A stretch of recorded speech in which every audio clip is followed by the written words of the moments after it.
আপনজনরাই থাকবেন এখানে।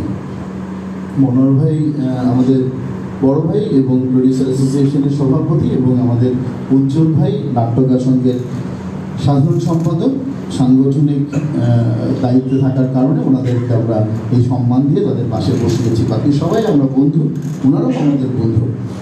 আজকের আলোচনা যেটা স্মরণ সভায় একটু হয়তো কিছু কথা লম্বা হবে, কারণ 4 জন বন্ধু চলে গেছে আমাদের ছেলে।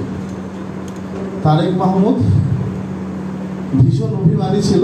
আমার বন্ধু আশরাফ কবির এখানে আছে, খুব কাছের বন্ধু ছিল তার। কেন কথাটা বললাম, যখন হঠাৎ করে চলে গেল তারেক মাহমুদ, তখন আশরাফ কবিরকে দেখেছি যে কীভাবে তার পাশে থাকতে হয় বা তাকে নিয়ে লিখতে হয় বা কী করণীয়। ফেসবুকে, টেলিফোনে। আমার দুর্ভাগ্য ছিল তখন আমি ঢাকায় ছিলাম না, আমি তারেক মাহমুদ ভাইয়ের পাশে তখন যেতে পারি নাই তার জানাজায়। কিন্তু যখনই দেখা হতো অনেক অভিমানের কথা বলতেন, কথা কম বলতেন। আমি জানি না, অন্যদের সাথে অনেক বেশি কথা হয়তো বলতো, আমার সাথে অনেক কম কথা বলতেন, কিন্তু অনেক অভিমানের কথা বলতেন। এবং উনি কবিতা লিখতেন খুব দারুণ। আপনারা যারা কাছের মানুষ জানবেন যে দারুণ কবিতা লিখতেন। উনি কবিতার বইও বের করেছিলেন। একদিন শিল্পকলায় জোর করে তার একটা কবিতার বই আমাকে দিলেন, এবং দিয়ে বললেন যে একটা এই বইটার দামটা আমাকে দেন। আমি একটু অবাক হলাম যে বইটা সাধারণত গিফট করে, কিন্তু দিয়ে উনি বললেন যে আমি লিখেছি, লেখক হিসেবে এটা আমার প্রাপ্য। এই প্রাপ্য আসলে আমরা পাই না যারা আমরা নির্মাণের সাথে সম্পৃক্ত থাকি বা আমরা যারা লিখি, আমাদের চেয়ে নিতে হয়। দুর্ভাগ্য আমাদের ইন্ডাস্ট্রি আজকে সেই জায়গাটা আমাদেরকে নিয়ে যেতে পারেনি আমাদের প্রাপ্য পাওয়া। কিন্তু আমি খুবই দুঃখিত, সেই বইটা খুলে দেখা হয় নাই। উনি যেদিন চলে গেলেন আমার কাছে মনে হয়েছে কবিতাগুলি পড়ি, কিন্তু আমি যখনই কবিতা পড়ার জন্য খুলেছিলাম তখনই আমার অপরাধ বোধ আরও বেশি জাগ্রত হলো, এবং আমি পড়তে পারি না তার লেখা কবিতাগুলি। কারণ উনি যখন জীবিত ছিলেন তখন বিশ্বাস করানোর চেষ্টা করেছেন যে আমি ভালো লিখতে পারি, কিন্তু আমি বা আমরা বন্ধুরা বা সহকর্মীরা তখন বিশ্বাস করি নাই বা মূল্যায়ন করি নাই। এটা খুবই দুঃখজনক, এবং আমরা যারা বেঁচে আছি আমাদের এই বন্ধুত্বের সম্পর্কটা যেন ওই রকমই আরও গভীর হয়, যে আমরা একে অপরকে যেন মূল্যায়ন করতে পারি। আমাদের আরেক সহকর্মী মোহাম্মদ নোমান, সেও অভিমানী ছিল, এবং তার সাথে আমার দেখা হলেই মগবাজার বা অন্য কোনো জায়গা বা ফেসবুকে ইন্টালেকচুয়াল ঝগড়া হতো, তর্ক বিতর্ক হতো প্রচুর। ইন্টালেকচুয়াল তর্ক বিতর্ক হতো, সংগঠন নিয়ে, নানা বিষয় নিয়ে উত্তেজিত হতো। কিন্তু তার উত্তেজনাটা ওই রকম না, আমরা যেরকম চিৎকার করে কিছু বলে ফেললাম, ব্যাপারটা তা না। অনেক কথা বলতো, অনেক অর্থবোধক কথা বলতেন। এবং কোনো কিছু হলেই, কেন জানি আমি জানি না, ডিরেক্টর্স গিল্ডের কোনো কিছু হলেই আমাকে দোষারোপ করতেন। এই যে তখন বিরক্ত হতাম যে এই মানুষ এরকম কেন, কাছে এত বোঝাই, এত কিছু বলার চেষ্টা করি, এত চোখের সামনে দেখছে, তারপরেও এরকম কেন।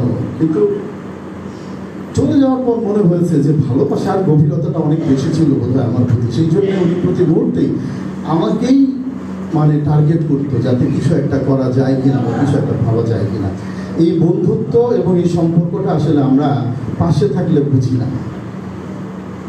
যখন সে হসপিটালে, মুক্তি মাহমুদ আমাকে বারবার জানিয়েছে, আমি একদিন গিয়েছিলামও, কিন্তু ওই দিনই 4 ঘন্টার জন্য ইঞ্জেকশন দিয়ে তাকে ঘুম পাড়িয়ে রাখা হয়েছিল দেখে পরে আর আমি দেখা করতে পারিনি। ভাবির সাথে আমার টেলিফোনে কথা হয়। চলে যাওয়ার পর আমি ভাবির সাথে কথা বলার চেষ্টা করছি। বলার অর্থটা হচ্ছে যে আমরা জানি না যে কে কতজনের খোঁজ আমরা নেই, এই খোঁজটা আসলে নেওয়া উচিত। তারপর শরীফ সরকার, ওনার সাথে আমার খুব একটা সখ্যতা ছিল না, খুব কাজের সখ্যতা বা ওরকম কিছু একটা ছিল না, কিন্তু দেখা হলে ওই এক মুহূর্তের মধ্যে কেমন জানি আপন করে নিত। এবং উনি যখন অসুস্থ হয়ে সাভারে, তখন আমার সাথে কথা হলো যে আমাদের হাসান জাহাঙ্গীর তার পাশে ছিল এবং নানা ধরনের ট্রিটমেন্টের জন্য চেষ্টা হচ্ছিল, যে ওইখানে প্রপার ট্রিটমেন্টটা হচ্ছে না। ওই হসপিটালে, ওইখান থেকে কথা টথা বলে ঢাকায় শিফট করা, এই বিষয়গুলি। তো প্রডিউসার অ্যাসোসিয়েশন থেকে সেই আয়োজনটা করে তাকে স্মরণ করা, সেই দিনও আমি কথা বলেছিলাম বা তার ভাইরা এসেছিলেন, এবং আমরা তাকেও নানাভাবে চেষ্টা করেছি যে স্মরণ করার, কিন্তু আমরা বন্ধু হিসেবে তাকে কিন্তু কখনোই পাশে দাঁড়ানোর সুযোগ হয় নাই বা করি নাই। বা এর মাঝখান থেকে আরেকজনের কথা একটু না বললেই না, যার ছবি আমরা ওইখানে দেখছি না বা এখানে আলোচনাও আসে নাই, সেটা হচ্ছে যে আসলাম শিহির। আসলাম শিহির ভাই এত ভালো মানুষ ছিলেন, এত বিনয়ী ছিলেন, দেখা হলে হাসি দিত, এই হাসিতেই তার অনেক কথা বলা হতো। উনি ডিরেক্টর্স গিল্ডের সদস্য পদ হয়তো পরে নিয়েছেন, বা যখন সাংগঠনিক দূরত্ব তৈরি হয় সেই জন্যই হয়তো আজকের আয়োজনের মধ্যে তার ছবিটা নাই, কিন্তু সে একজন নির্মাতা হিসেবে তাকে আমরা স্মরণ করছি বা করা উচিত। উনি একজন নির্মাতা এবং ভালো মানুষ ছিলেন। ব্যক্তিগতভাবে এখানে উপস্থিত অনেকের সাথেই তার অনেক দারুণ সম্পর্ক ছিল।